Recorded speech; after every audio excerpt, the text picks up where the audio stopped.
Buenas noches o buenas tardes, como usted quiera.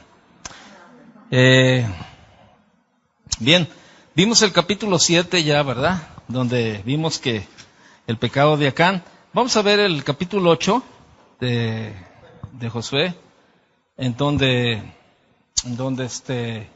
como vimos ahí en el capítulo 7, Israel sufrió una vil derrota en la pequeña ciudad de Jai.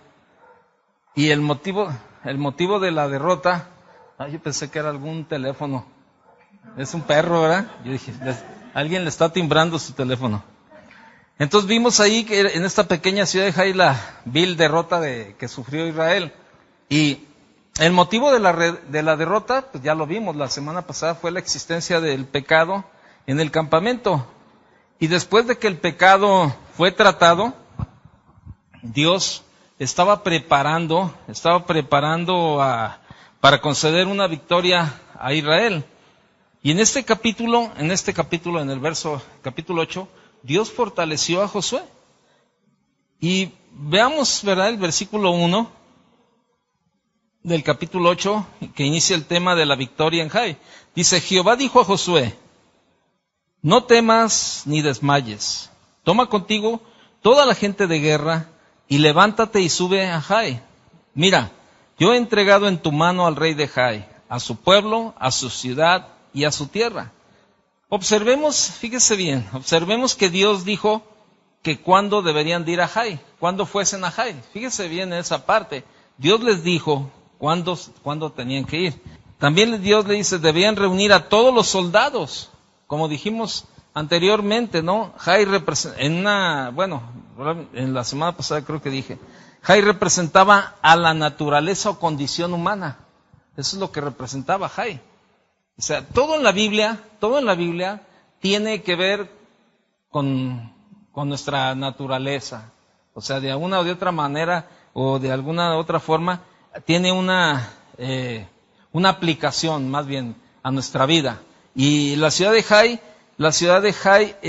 representaba a la naturaleza o la condición humana, ¿sí?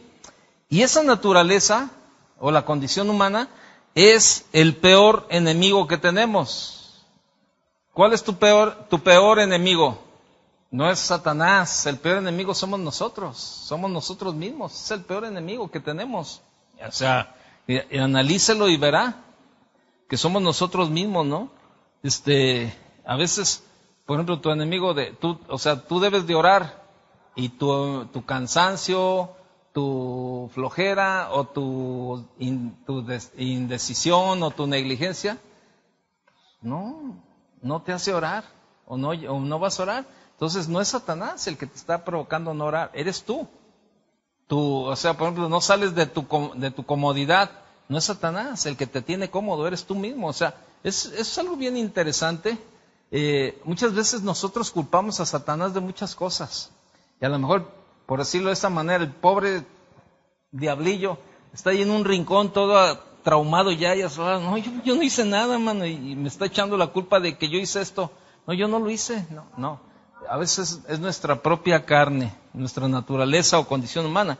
Y esa naturaleza es el peor enemigo que tenemos y necesitamos todos los recursos para obtener la victoria, ¿sí? Vamos a continuar leyendo el verso 2. Y harás a Jai y a su rey como hiciste a Jericó y a su rey. Solo que sus despojos y sus bestias tomaréis para vosotros. Pondrás pues emboscadas a la ciudad detrás de ella. Fíjese, recordemos que en la batalla de Jericó no debían tomar para sí mismo nada del botín, ¿se acuerda? ¿Sí se acuerda o no? Sí, ¿no? Que no deberían tomar nada. Pero aquí Dios les dice que tomaran lo que quisieran. ¿Por qué esta diferencia? ¿Se ha puesto a pensar? ¿Por qué? ¿Se contradice Dios? Porque Dios estaba probando obediencia. No, yo creo que no. Hay cosas más, incluso que a veces son hasta más por sentido común que en el trato con la obediencia, fíjese. Dios les dijo, tomen lo que quieran. Mire, hay una parte importante.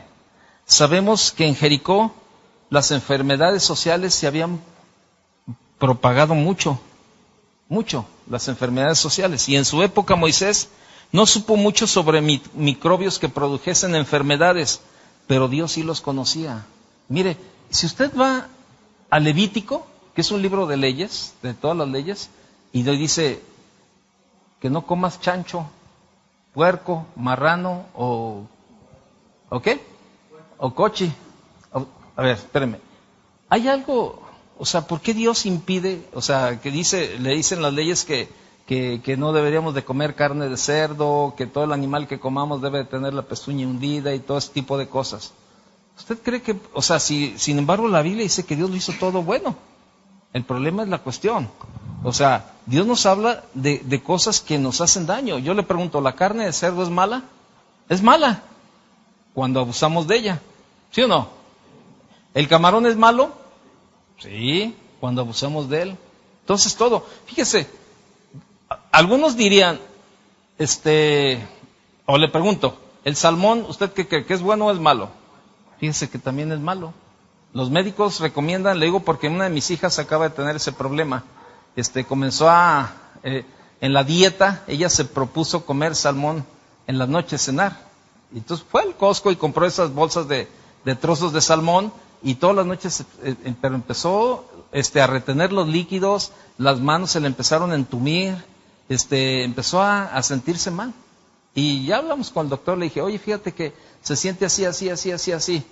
Y me dijo, está reteniendo muchos líquidos, está tomando mucha sal. Le dije, no, pero ¿sabes qué?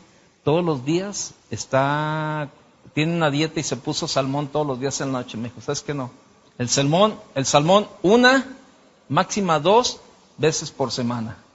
¿Por qué? Una, contiene sal. La otra, está lleno de metales, plomo y no sé cuántas cosas. Están contaminados y hace daño al cuerpo. O sea, si nos vemos de esa manera, o sea, todos los alimentos son buenos. El problema es que, bueno, el hombre ha causado muchos problemas a la naturaleza. Pero eso es lo que Dios muchas veces nos pone como leyes de no hagas esto. No porque nos quiere fastidiar la vida, porque Él sabe qué es lo que nos conviene. Entonces, el hecho de no dejarle, a ver, yo le pregunto, cuando fueron a Jericó, Dios le dijo que no tome nada del anatema. Ya iban a estar muertos todos. ¿Qué importaba que tomaran el botín, sí o no? No importaba. Ya todo iba a estar muertos y todo eso no importaba nada de que, ¿sabes qué? Se lleven lo que quieran. Pero Dios iba más allá. Iba más allá. No era el botín, era lo que todo eso significaba. O sea, todos los microbios, todas las enfermedades, todo lo que producían. Y Dios los estaba cuidando. Eso nos lleva a un punto bien importante en nuestra vida. ¿Cuántas veces Dios no nos permite que suceda algo en nuestra vida o no nos permite esto o aquello? No es para fastidiarnos, es porque Él conoce mejor que nosotros lo que nos conviene. ¿Sabe? Yo aprendí eso, bueno, y lo aprende a veces uno con enojos, con molestias, con inconformidades, pero al final de cuentas Dios en su paciencia te hace entenderlo. Y yo decía, no, bueno, espérame, si no se están dando las cosas así, pues es porque Dios no quiere. Ahora que veníamos de Cancún hace 15 días, le digo que se retrasó el vuelo y la gente bien grosera. Y dicen, no sé qué y tal, por cuál, y bien grosera la gente. Y sabe que estaba el pastor Tony, el pastor Chuy, otro hermano Rubén que está aquí abajo en silla de ruedas, Rubén. Y yo, estábamos con nuestras esposas ahí y éramos, de verdad, delante de Dios se lo digo, los más tranquilos, contentos. Oye, que no va a salir a las 7:30 el vuelo, que nos van a dar hasta las 9:35. Ay, estos cuates, diario con sus cosas, decíamos, pero riéndonos. Y que nos van a dar un vale para comida. Ay, sí, pues ya cené, ya para qué me lo dan, ¿no? Y entonces ahí estamos y nos quedamos platicando y ay, esto y lo otro y aquello, pero tranquilos. Y la gente echando gritería, algunos ofendiendo, feo. Total, el vuelo salió hasta las 11 de la noche. ¿Y sabe qué? Pero dentro de esa parte uno aprende a ser paciente y decir, Señor, gracias. Por algo, tú no estás permitiendo que el vuelo salga a la hora. Y a veces nosotros queremos forzar la voluntad de Dios. Y nos va como en feria. Por eso debemos de entender los tiempos, debemos de aprender a conocer los tiempos de Dios. Y no renegar ni nada. Y sabe, la gente, toda esa gente grita, nos subieron al avión y tardó media hora en salir a la pista. No, la gente estaba, olvídese, no, gritando y chiflando. haga de cuenta, o sea, pues ya un poco corriente la gente. Ahí y recordándole el 10 de mayo al piloto y todas esas cosas, bien feo. Y sabe, cuando veníamos llegando a Guadalajara, que el avión no podía aterrizar por la lluvia, y habla el piloto y decía, nos vamos a tardar 15 minutos, dicen que tardemos 15, 20 minutos sobrevolando mientras baja la lluvia. ¿Sabe? El avión se sentía bien feo y iba a aterrizar y se volvió a elevar. Pero ¿sabe qué? En ese momento es cuando la gente comienza a pensar en Dios. Y digan, pregúntenme cuántos gritos se escuchaban. Mire, el avión silencio. Yo le dije a mi esposa, le dije, a ver, ¿por qué no gritan ahorita que nos están diciendo que se anda cayendo el avión? ¿Por qué tenemos que llegar a esos extremos? Dios es más sabio que nosotros. Entonces Dios les dijo, o sea, mire, Jericó había enfermedades sociales que se habían propagado mucho. En su época Moisés no supo mucho sobre microbios que produjesen enfermedades, pero Dios sí los conocía. Y observemos también que Dios le dijo a Josué que tomase la ciudad de Jai por medio de una emboscada. ¿Sí? Continuamos leyendo el verso 3. Entonces se levantaron Josué y toda la gente de guerra para subir contra Jai, y escogió Josué 30,000 hombres fuertes, los cuales envió de noche y les mandó diciendo, atended, pondréis emboscada a la ciudad detrás de ella, no os alejaréis mucho de la ciudad, y estaréis todos dispuestos, y yo y todo el pueblo que está conmigo nos acercaremos a la ciudad, y cuando salgan ellos contra nosotros, como hicieron antes, huiremos delante de ellos, y ellos saldrán tras nosotros hasta que los alejemos de la ciudad, porque dirán, huyen de nosotros como la primera vez. Huiremos, pues, delante de ellos. Entonces vosotros os levantaréis de la emboscada y tomaréis la ciudad, pues Jehová vuestro Dios la entregará en vuestras manos. Fíjese, ¿quién les dio esa estrategia? Pues Dios. En la primera se fueron confiando en su propia naturaleza. No, vamos, no son muchos, son pocos. Pues vámonos. Dios no les había dado el visto bueno de que salieran, sino estos fueron en sus propios pensamientos. Entonces, al leer este relato vemos que la estrategia funcionó tal como Josué lo había planeado, y la ciudad de Jai cayó fácilmente en manos de los israelitas. En primer lugar, debe de haber un reconocimiento del potencial del enemigo, fíjese. Debemos darnos cuenta de que la citada naturaleza humana es nuestro peor enemigo, o nuestro enemigo más grande. Y vuelvo a repetirle, a algunos les gusta culpar al diablo por todo. Sin embargo, nuestra carne es la responsable de muchas de nuestras dificultades. Pongo una marca ahí en Josué y acompáñenme al libro de Romanos. Creo que es Romanos capítulo 10. 3, verso 10. Usted me dice cuando lo tenga. Romanos 3:10. ¿Sí lo tiene? Ok. Dice, como está escrito, no hay justo ni aun uno, no hay quien entienda, no hay quien busque a Dios, todos se desviaron, a una se hicieron inútiles, no hay quien haga lo bueno, no hay ni siquiera uno, sepulcro abierto es su garganta, con su lengua engañan, veneno de aspides hay debajo de sus labios, su boca está llena de maldición y de amargura, sus pies se apresuran para derramar sangre, quebranto y desventura hay en sus caminos, y no conocieron camino de paz. No hay temor de Dios delante de sus ojos. Pero sabemos que todo lo que la ley dice, lo dice a los que están bajo la ley, para que toda la boca se cierre y todo el mundo quede bajo el juicio de Dios. Bueno, hasta ahí. Del 10 al 18. Ok.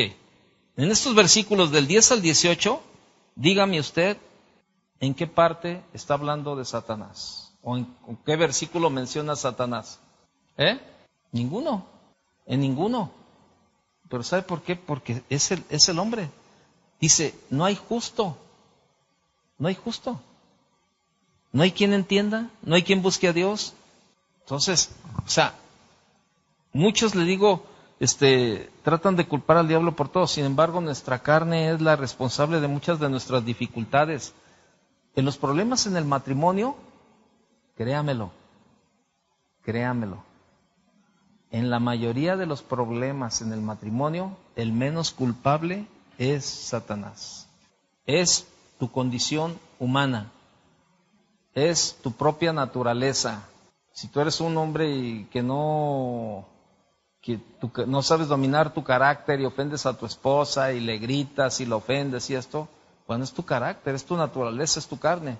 Si tú eres una mujer que contesta, que le grita, que lo ofende, que no se somete, no es Satanás. Satanás no tiene nada que ver ahí, es tu naturaleza. Eso es lo que pasa. Entonces, es lo que tenemos que ver, ¿no? En segundo lugar, necesitamos examinar con cuidado las razones de nuestras derrotas. Los motivos de la derrota se deben principalmente, es que dependemos mucho de nuestras propias capacidades. En la vida, de verdad, en nuestras derrotas, si usted se fija, muchas veces salimos derrotados, pero es porque estamos confiando en nuestra capacidad. No tomamos en cuenta a Dios, ni lo ponemos en primer lugar en nuestra vida. Y entonces hacemos las cosas a nuestra manera y nos va mal. Y bueno, entonces acuérdese de los espías que le dijeron a Josué que solamente 2,000 o 3,000 hombres serían necesarios para vencer fácilmente a la ciudad de Jai. 2,000 o 3,000. ¿Con cuánto salió Josué ahora? 30,000. 30,000 hombres. No. ¿Sabe de qué hablaba esos espías? De 2 o 3,000. Autosuficiencia. No, espérame. No hay problema. Oye, hay que orar. No, ¿para qué oramos? Pues yo ya sé lo que tengo que hacer. Oye, ¿ya tomaste en cuenta a Dios?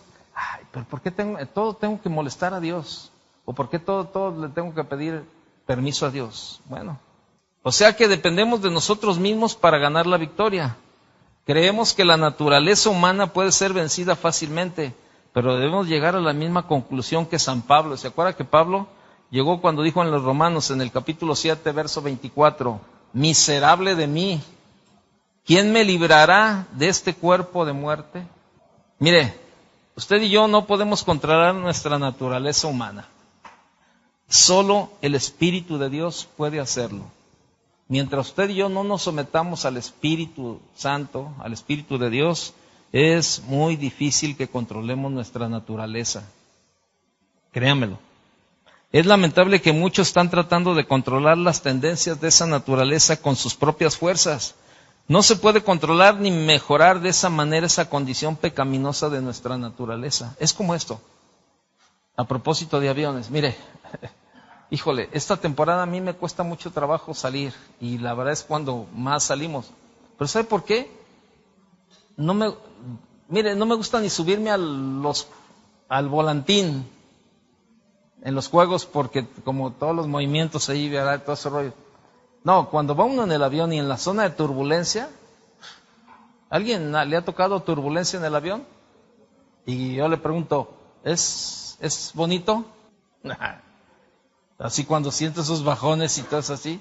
A mí no me gusta, a mí en lo personal no me gusta esos tiempos. Y bueno, ¿y sabe qué? ¿Y sabe qué es lo que provoca la turbulencia? Es el aire. Son esas corrientes de aire y todo eso. Y sobre todo cuando hay nubes. Fíjese que cuando pasa el avión entre las nubes es cuando más se mueve. Ok. En el avión a 8, 10,000, 12,000 pies, o 12,000 metros de altura, como quiera usted. Dígame qué sostén puede tener un avión en esa altura. Y por más que el avión haga lo que quiera hacer para cambiar los movimientos del aire y todo ese tipo de cosas, no los puede hacer. En ese momento es cuando tú tienes que confiar en qué. Ahora que viene el huracán, el huracán Florence, acá por el Atlántico, va directo a las Carolinas. Dicen que lo esperan de la noche del jueves para amanecer el viernes, que probablemente peguen eso, así como va. Y sabe, pues pueden salir y pueden poner costales de arena y pueden poner un montón de cosas, pero el único que puede detener el embate de ese huracán es Dios. ¿Por qué? Porque es algo natural, igual que la naturaleza. O sea, usted y yo no podemos contener ni podemos dominar nuestra naturaleza humana. No tenemos la fuerza suficiente. Por eso hay muchas áreas en nuestra vida que no hemos podido dominar, que no hemos podido cambiar, nuestro carácter, o sea, muchas cosas en nuestra vida. Pero ¿sabe por qué no las podemos cambiar? Porque es parte de la naturaleza y la naturaleza solamente sometiéndonos al Espíritu Santo, al Espíritu de Dios, es cuando podemos vencer todas esas áreas en nuestra vida. Mientras, no vamos a poder hacer nada y nos vamos a cansar. Solamente con la ayuda de Dios es como podemos cambiar la situación de nuestra vida. Mientras no podemos hacer nada. Así es de que eso es lo que pasa. Entonces no se puede controlar ni mejorar de esa manera esa condición pecaminosa de nuestra naturaleza. Cristo murió no solo para que recibiéramos la salvación, sino para que pudiésemos ocuparnos de hacer frente al problema del pecado. Fíjese. Pablo en Romanos 8:3, ¿verdad? También dice, Dios envió a su Hijo en la misma condición humana para de ese modo condenar el pecado en la propia debilidad de nuestra condición. Simplemente significa que cuando Cristo vino a la tierra no solo murió por nuestros pecados para que obtuviéramos salvación, sino también para someter a juicio esa vieja naturaleza nuestra. Porque usted y yo tenemos esa clase de naturaleza. El Espíritu Santo no podía ni siquiera tocarnos hasta que Cristo pagara en la cruz la pena del pecado. Por eso la gente en el mundo no tiene el Espíritu Santo, por eso viven como viven. Pero cuando usted y yo venimos a Cristo, bueno, como nos convertimos en hijo de Dios, ¿verdad?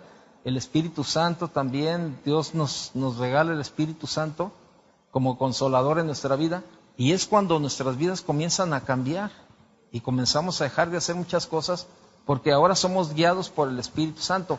Pero hay algunas áreas en nuestra vida que nosotros las seguimos guiando, nosotros las seguimos manejando, y eso precisamente es lo que nos causa problemas. Eso es precisamente lo que nos causa problemas en la vida. Esas áreas que todavía tú y yo seguimos manejando, que no nos sometemos al Espíritu Santo. Y es lo que sucede. ¿Se acuerda Gálatas 2:20? ¿Qué dice? Con Cristo estoy crucificado, y ya, juntamente crucificado, y ya no vivo yo, sino que Cristo vive en mí. Y la vida que ahora vivo en el cuerpo, la vivo por mi fe en el Hijo de Dios, que me amó y se entregó a la muerte por mí. En resumen, la naturaleza o condición humana, como aquella ciudad de Jai, ¿sí?, nos derrotará a menos que dependamos del poder del Espíritu Santo para obtener la victoria. Si no, no vamos a hacer nada, ¿sí? Entonces, vemos esa parte bien importante. Y bueno, regrese a Josué, por favor. Ya vayamos, ya todo lo demás, bueno, los versículos siguientes que leemos es hasta el verso, déjeme. Bueno, vaya conmigo al verso 30. Dice en el verso 30. Entonces Josué edificó un altar a Jehová, Dios de Israel, en el monte Ebal, como Moisés, siervo de Jehová, lo había mandado a los hijos de Israel, como está escrito en el libro de la ley de Moisés, un altar de piedras enteras sobre las cuales nadie alzó hierro. Y ofrecieron sobre él holocaustos a Jehová, y sacrificaron ofrendas de paz.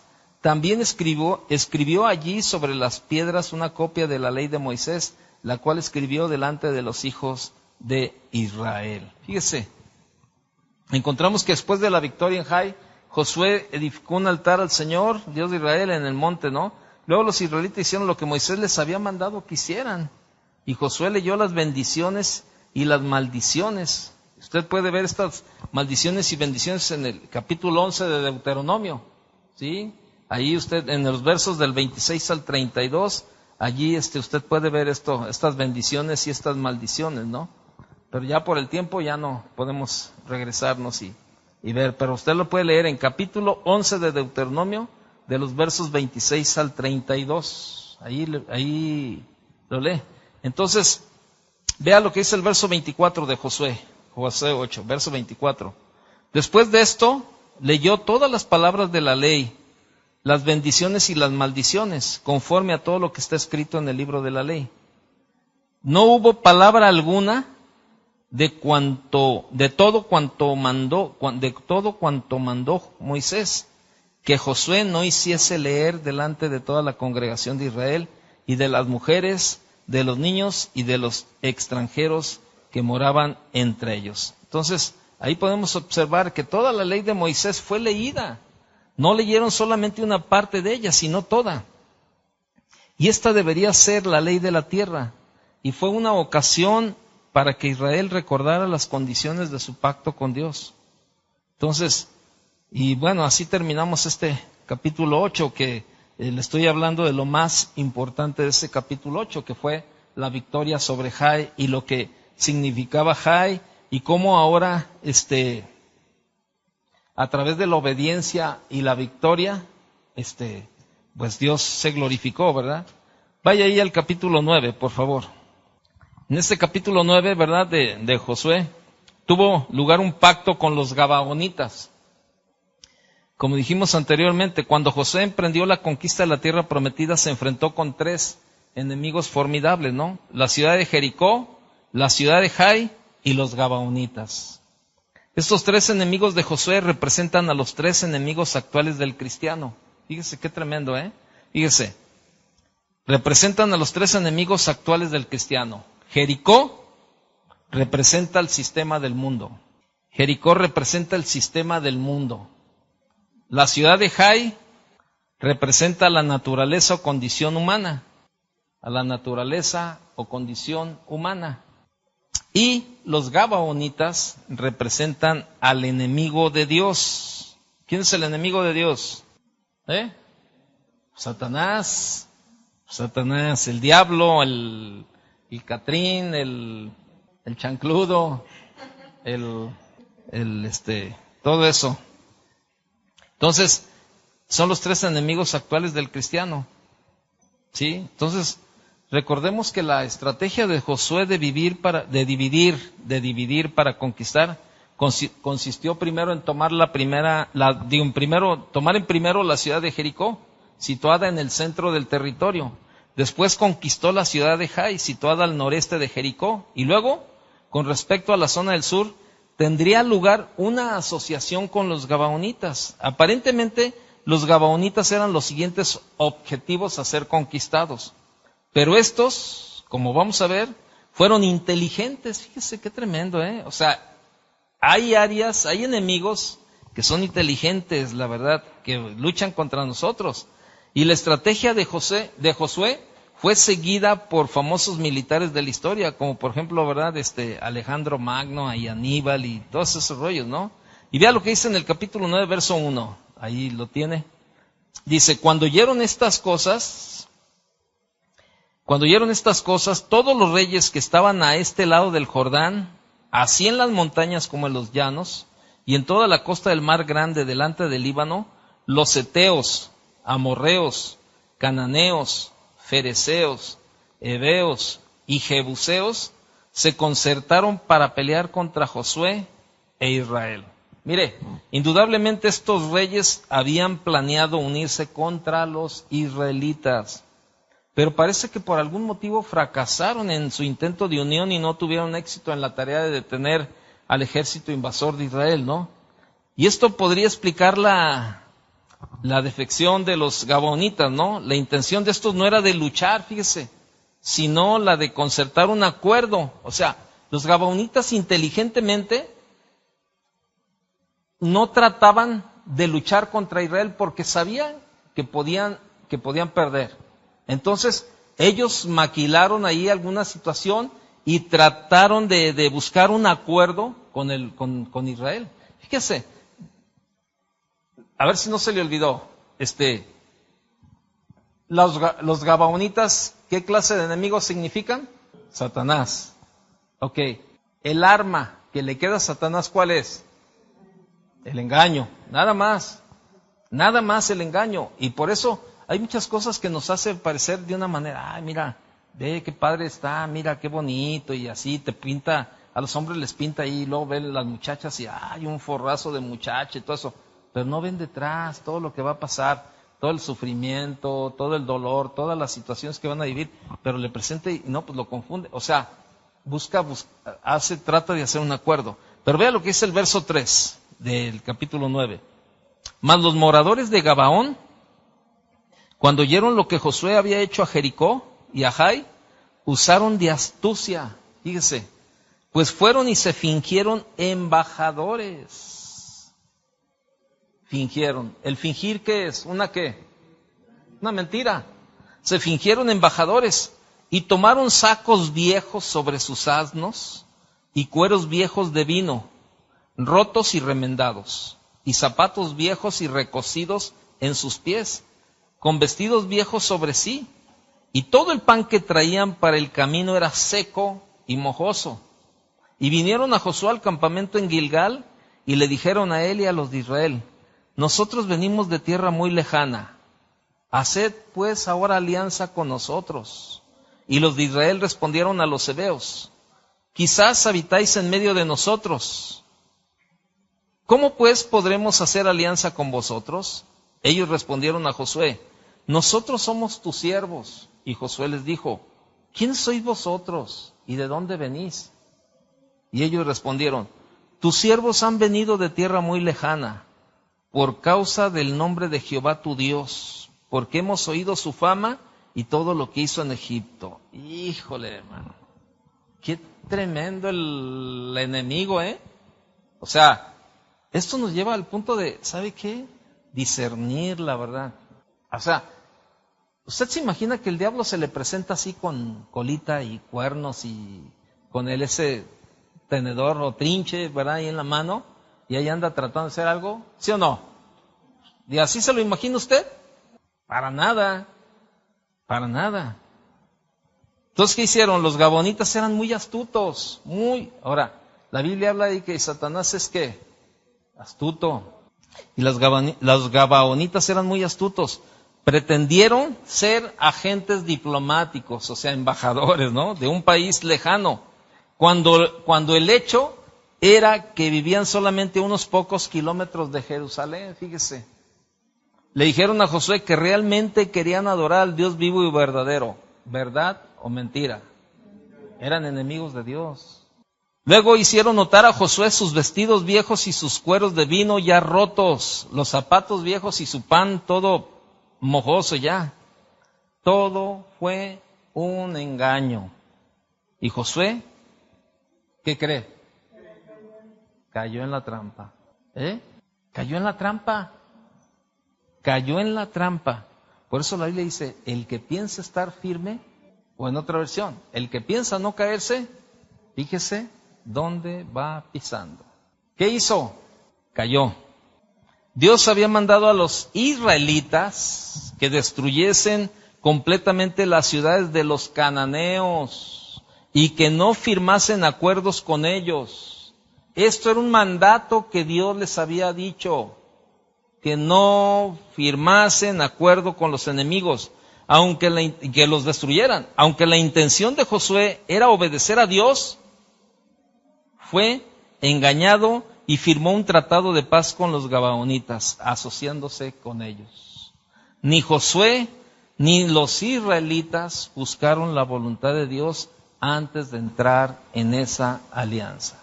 Hermanos, híjole, a veces caemos gordos, nosotros los pastores o los líderes, caemos gordos cuando la gente viene y nos pregunta, nos dice que se quieren casar, que traen un novio y no es cristiano, o traen una novia y no es cristiana. Y les repetimos el versículo, ¿verdad? La Biblia te dice, ¿qué? No os unáis con un yugo desigual. El domingo acabo de pasarme una hora con una jovencita. Ya lleva 3 fracasos. Ella llegó, una adolescente aquí, llegó aquí, ahorita tiene 37 años, yo tengo que conocerla más de 20, llegó de adolescente aquí a la iglesia. Y la verdad iba bien, llegó el tiempo y luego comenzó con un novio. Y cuando yo lo veía con el novio, híjole, yo decía, este chavo nomás no da una. Y vinieron y hablaron conmigo, ¿no? Los dos. Y yo después hablé con ella y le dije, oye, él no es cristiano. No, sí, pastor, mire, pues me acompaña a la iglesia. Estoy de acuerdo, que te acompaña, pero mientras te tiene segura. Es más, él te acompaña por celos, por su inseguridad. Pero él no viene a la iglesia porque él esté convertido. Checa eso, antes de que tomes una decisión. Pastor, me quiero casar con él, estoy enamorada de él. Bueno, nosotros estamos para pastorear, no para gobernar la vida de nadie. Tú eres mayor de edad y lo que tú decidas va a ser de bendición o te va a causar problemas. Tú decides. Se casó. No. Le hizo la vida de cuadritos y de rayitas y de bolitas y de todo lo que usted quiera. Le fue como en feria, se divorció.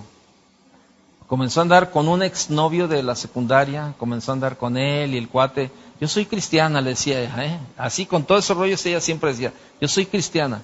Y empezó a andar con él y pues ándele, que se la zumba el cuate y le dejó un hijo. ¿Y sabe qué? Le resultó casado. Ella dice, no, es que no sabía, pero ahora ya tienes un hijo de él. Ahorita anda con el tercero. Y le dije, a ver, dime una cosa. El domingo me buscó, ay pastor, es que quiero presentarle al muchacho con el que ando ahora. ¿Cuánto tiempo tienes con él? 1 mes. Digo, ¿y cuál es la idea? No, pues es que hemos hablado de boda. ¿Cuánto tienes con él? 1 mes. ¿Es cristiano? Pues ya quiere venir a la iglesia. No. Dije, no me digas que ya tuviste intimidad con él. No me digas. Y se me queda bien y me dice, ¿le digo la verdad? Pues yo creo que eso es lo que debemos de hacer todos los cristianos, ¿no? Me dijo, ya. ¿En cuánto tiempo después de que lo conociste te fuiste a dormir con él? No, en 1 semana. Ahora, yo le pregunto, ¿qué parte de culpa tuvo Satanás en eso? ¿Hubo parte de Satanás ahí o fue su naturaleza y su condición humana? No, pues yo ya le hablé claro. Le dije, ¿sabes qué? Haz lo que tú quieras, pero no te quejes. Ni vengas después aquí arrastrando la cobija que ya te dejó al segundo o tercer chiquillo. Y él agarró su camino. Entiéndelo. Estás joven, estás bonita. Dios puede poner en el camino un hombre cristiano que te ame, que te respete, que acepte a tu niño, que te proteja, que te cuide, que sea tu proveedor. O sea, Dios puede hacer eso en tu vida. Pero ¿sabe cuál es el problema? El problema es que nos falta fe. Y dejamos que la condición y la naturaleza humana tomen la delantera. Eso es lo que pasaba con Josué. ¿Ellos tenían temor a Dios? Sí, tenían temor a Dios. ¿Y ellos habían decidido obedecer a Dios? Sí, habían decidido obedecer a Dios. Entonces, ¿qué pasó? Firmó un tratado. Cuando Dios les había dicho que no firmasen acuerdos con los enemigos. Josué cayó en la trampa. ¿Por qué? Porque no buscaron la voluntad de Dios antes de entrar en esa alianza. Miren, aquellos que tienen negocios, aún en esa área, ustedes deben de consultar a Dios con quién se van a unir aún en el negocio. Es bien importante. Ustedes saben, los que tienen negocios saben que un negocio, los socios son como el matrimonio. Así de sencillo. Tú vas a querer tomar de la utilidad, vas a querer tomar una parte para diezmar, y el otro te va a decir, no, pero ¿por qué? Entonces, hay un yugo desigual. La Biblia dice en Amós 3:3, ¿andarán 2 juntos si no estuvieran de acuerdo? No se puede. Entonces, como antes dijimos de manera resumida, ¿no? Jericó representaba el sistema del mundo y puede ser vencido mediante la fe. La ciudad de Jai representaba la naturaleza humana que puede ser vencida no luchando contra ella, sino reconociendo nuestra debilidad, confesando el pecado a Dios. ¿Se acuerda cuando Pablo le decía, Señor, el aguijón? Dios le decía a Pablo, bástate mi gracia, porque mi poder se perfecciona ¿en dónde? En tu debilidad. Y bueno, ahí estaba, ¿no? Entonces, y confesando el pecado a Dios y permitiendo que el Espíritu de Dios obtenga la victoria. Recordemos que Dios había prometido entregarle la ciudad de Jai.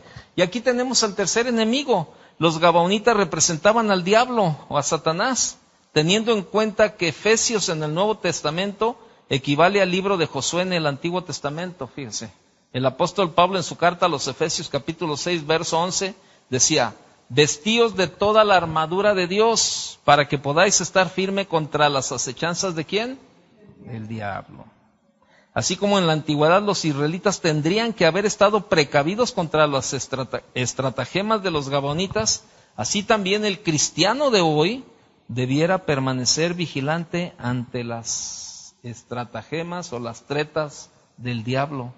Y Pablo siguió diciendo en el verso 12 de Efesios 6, porque no tenemos lucha contra gente de carne y hueso, sino contra principados, contra potestades, contra los gobernadores de las tinieblas de este siglo, contra huestes espirituales de maldad en las regiones celestes. Nuestra lucha real, estimado cristiano, no es contra seres humanos, sino contra un enemigo espiritual que es el mismo Satanás. Satanás, ¿sabe qué es lo que hace? Le pone nombre y figura al problema. El problema no es tu esposa, no es tu esposo, no es tus hijos, no es tu vecino, no es tu compañero de trabajo. Satanás se encarga de ponerle nombre y figura. Al final de cuentas dice que nuestra lucha no es contra carne ni sangre. O sea, no es contra el hombre. La lucha es contra Satanás. Él es el enemigo del cristiano. Es el enemigo de Dios y es el enemigo nuestro. Aquí nos quedamos. Que Dios le bendiga.